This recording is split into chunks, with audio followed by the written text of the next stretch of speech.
இதனால் இது தடைப்படுகிறது. இந்த மாதிரியான விஷயங்கள்லாம் நந்தி விலகுதுன்னு பெரியவங்க சொல்லுவாங்க இல்லையா? உங்களுக்கு முன்னால் உட்கார்ந்து கொண்டிருக்கக்கூடிய நந்தி விலகக்கூடிய அமைப்புகள் கண்டிப்பாக இப்போது விருச்சிக ராசிக்காரர்களுக்கு உண்டு. அதுவும் உச்சகுருவுடைய பார்வை என்பது ராசிக்கு கிடைப்பது என்பது மிகப்பெரிய புத்துணர்ச்சியை விருச்சிக ராசிக்காரர்களுக்கு கொடுக்கக்கூடியது. ஆகவே படிப்படியாக தாங்க நடக்கும்.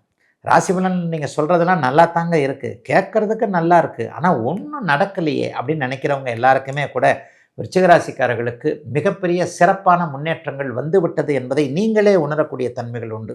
சூரியன் 8ல் மறைகிறாரு, அதாவது ஜீவனாதிபதி 8ல் மறைகிறாரு. அதனால் என்ன இருக்குன்னு பார்த்தீங்கன்னா அலைச்சல்கள் அதிகமாக இருக்கும். சரி, அலைஞ்சா தானே, கஷ்டப்பட்டா தானே காசு.